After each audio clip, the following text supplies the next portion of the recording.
Hello, this is RICKY, the Android Guy. Today, guys, we're going to be doing a side-by-side comparison between the Gear S and the Apple Watch. Yes, the two top smartphone manufacturers in the world, and see which smartwatch is better and which smartwatch is better for you. We're going to go over all the categories and see just which one makes the most sense for you to buy. Let's get to it. Now, the first category we always go into is look and feel. The Gear S has been out for a little while now, so the look and feel really hasn't changed much. It is a huge screen compared to most smartwatches out there, coming in at 2 inches as opposed to the 1.3 and 1.5 we find on the iPhone watches and other watches out in the market. Now, the 2 inch is a really great size, and quite frankly, the watch faces really look good. I like that they actually fit to the screen, unlike the Apple Watch, which doesn't have a square watch face. It just bothers me that they have a round on a square. It just doesn't feel right. This is one thing I definitely give Samsung. The band, though, can only be changed out by a very limited number of bands, and it really should be more, especially after a year. I never saw the Swarovski or the diesel bands that were promised, and I feel it's a problem that Samsung has delivered time and time with their watches, promises that just aren't followed up. With the Apple Watch, really, you don't get the greatest style in my opinion. I still don't like the square shape of it. However, the materials are really good always and durable, so you have to give it to that. I haven't been a fan of the mesh one that we end up receiving for this demo, but I'm sure like the regular metal one would be fine, as well as some of the sports ones, and definitely a leather one. I think that would be really good. So, and since you have so many bands you can swap out just by pushing that button down below and then swapping the band out, it's really nice. Even if it is a little bit more costly, it's nice that you can change the look and feel very just continuously. You can change it, and just for every night you can have a different band, and it's just a really great personalization that unfortunately the Gear S does not have. So for look and feel, it will go to the Apple Watch. Now, when it comes to the battery life, the Apple Watch gets a little bit less than a full day's usage, I would say. I would say for most users, I find it that it ends around towards the end of your work shift, so more like around 5 or so. It does depend on how you use it and how many apps, but I feel that if you have an Apple Watch and you're actually using it, even just for Siri, say if you're not even using apps, I really feel you're not getting a complete day out of it, but it's close to a full day. So I don't think it's as bad as many people had thought it would be. However, with the Gear S, you typically get a 2-day battery life. I am a heavy user with my Gear S, so I get about a day and a half, but that's still far better compared to the Apple Watch. Not to mention the charging adapter, that it plays a major factor, but we're going to go into that later in the charging category. But for battery life overall, it is pretty simple and clean. The Gear S does have a better battery life. Now, when it comes to app support, Apple has many apps already available for the Apple Watch. Actually, they have around 3,000 already available, so that has a great impact on just how many apps there are available for it.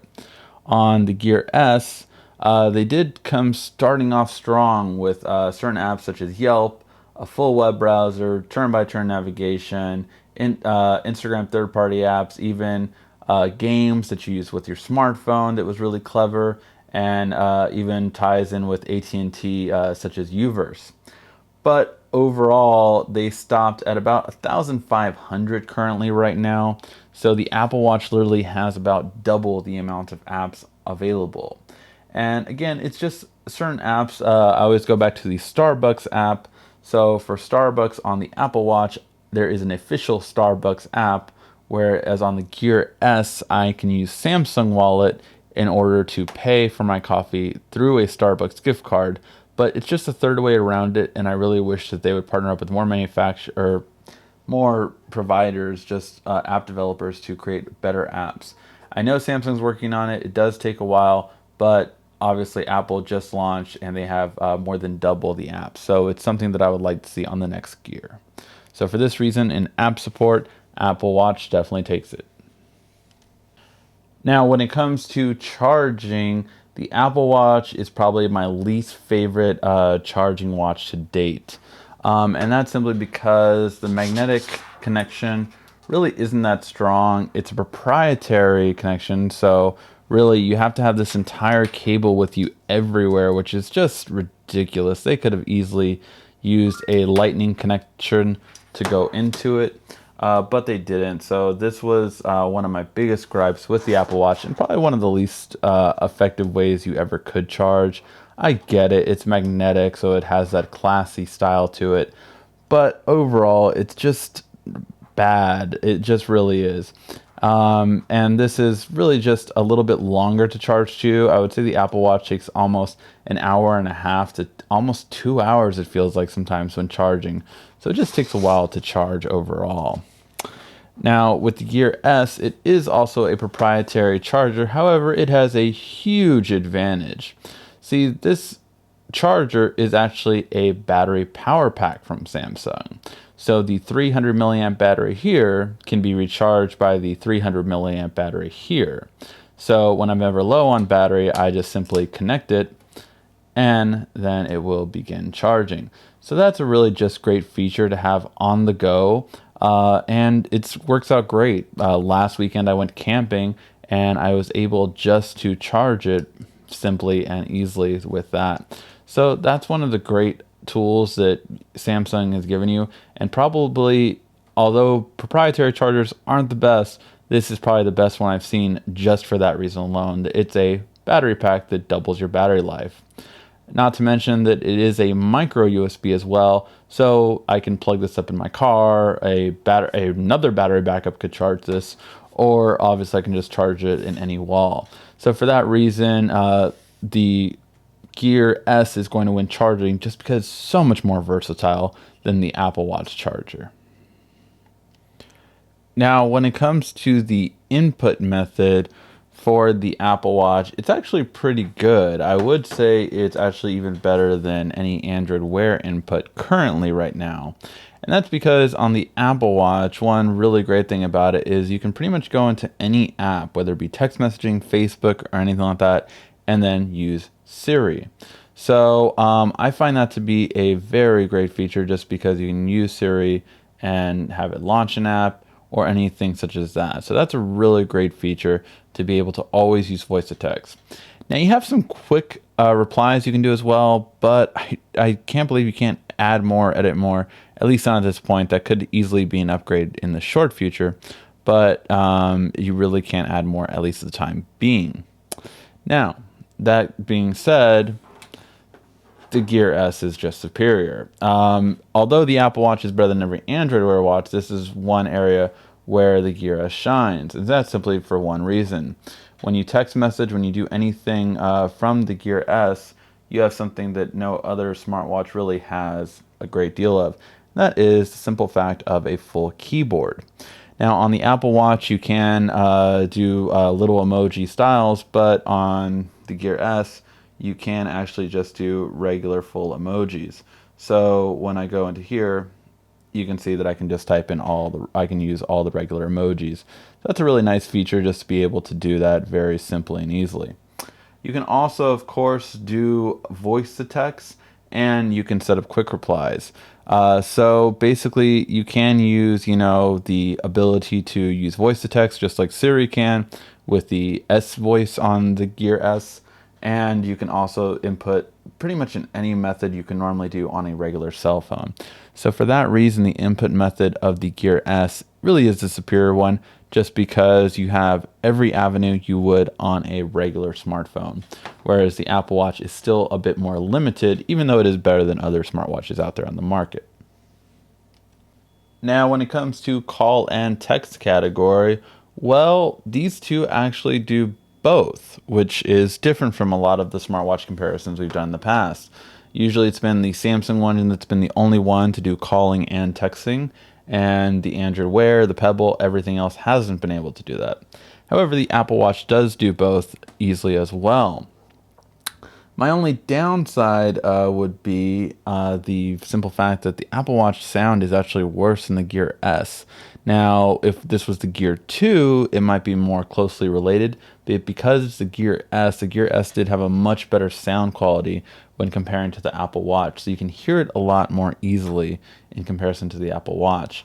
Not only that, but if you are taking a call on the Gear S by itself, since this does have its own phone number and not just a Bluetooth device, you can pair up Bluetooth headphones to it and pick up the call just from here without needing your smartphone. So for that reason, you do have to hand it to the Gear S just for having the better capability of calling and definitely better speaker quality when it comes to calling as well. Both can do emojis, can both do text messages. Of course, this one does have the keyboard as we found out earlier. So overall, for calling and texting, you have it to give it to the Gear S. Now, when it comes to extras, each phone has its own unique extra that can be beneficial depending on the person. So, first of all, the Apple Watch has one really nice extra, and that is you can double tap it and use Apple Pay. So this does have NFC. It's one of the really first smartwatches in the market to have NFC built into it in order to use payment systems. So for that reason, it's really good. Apple Pay is still fairly limited at most places, so you're not going to really see it too often, but it is available for it. So that's a unique feature this phone has. However, the Gear S has a huge feature as well, and that is this is a 4G watch on AT&T and T-Mobile, and a 3G watch on Verizon and Sprint. What does that mean? That means that, for instance, whenever I go to the gym, I leave my phone in the car and just take this and my Bluetooth headphones. That being said, anyone that calls me, text messages me, or any notifications that I get on my phone, I still get sent to this because as soon as it's outside of Bluetooth range, it connects through regular mobile data connection. This data is very, very minimal, I must say, and because this is a standalone MP3 player, I fit about 100 songs of workout music, and I listen to it via Bluetooth headphones without my phone. This is a really big deal and something that I think is just done very well with Samsung for the Gear S. And the Gear S is really the only smartwatch that does this currently on the market that definitely sells at a high volume. The LG Urbane will be the next one with LTE, but as of right now, this one is the main one that definitely does it and does it well. So for that reason, overall, NFC is cool with Apple Pay, but because of its limitation, I just don't see it as the better feature comparing to 4G and the ability to really make this a standalone device. Yes, you really can have this without any other without even a Samsung phone and use it for phone calls, text messages, and as an MP3 player all by itself. So for that reason, the Gear S will get the extras category. Now, when it comes to price point, these two can be difficult just because the Apple Watch starts at $349 for the cheapest version. Now that is not the sought after version, as it is, the cheaper glass, not as good resolution, just regular sports band. So it's not really the desired one. Most people will spend over $349 just to at least have a better band. However, the Gear S comes in multiple prices depending on the carrier. That's because if you get at AT&T, it is the least expensive one, coming in at $299, which is $50 less than the cheapest Apple Watch. But if you get at another carrier, it can be $349 or $399. So for the fact that it actually does come in the cheapest version at AT&T at $299, and the AT&T version comes unlocked. So as soon as you buy the AT&T version, you can actually just put another SIM in there from T-Mobile or any other carrier and have a full smartphone. And with all the functionality of it, then you have to give it to Samsung for the pricing starting at $299 for a unlocked Bluetooth smartwatch. So this is literally a 4G Bluetooth smartwatch that comes unlocked for $299, as opposed to the least expensive Apple Watch that comes in at $349. All right, let's tie them up and see who won. When it comes to battery life, charging that battery, input method, as well as calling and texting, as well as extras and price, you have to give it to the Gear S. Overall, you have longer battery life. The charging is much better in comparison to the Apple Watch. Your input method is better for a full keyboard and a louder speaker for calling. Your extras are definitely there because it has full 4G, and the price point starts at $299 for an unlocked version. However, the Apple Watch definitely takes the look and feel category, as it overall looks better and you can change out bands fairly easily. The app support is definitely there, doubling the Gear S's apps by 3,000 to 1,500. So, for that purpose, as soon as we tally them up, we see that the Gear S has won. Yes, Samsung shows their supremacy currently in the smartwatch market just because it's been there longer and it's learned what it had to do in terms of productivity and all the extras that people want. However, what it hasn't really learned yet is that the things that people really want is going to be look and feel and app support. And that's why the Apple Watch is selling so well, because it looks substantially better compared to the Gear S, and the battery and the app support really stands out overall, just having double the apps at launch compared to the Gear S that's been out for almost a year now, and just really hasn't shown something more substantial in terms of app support. All right, guys, that was the side-by-side comparison between the Gear S and Apple Watch. Hopefully you liked this video. If you did, please give a thumbs up down below. This has been RICKY, the Android Guy.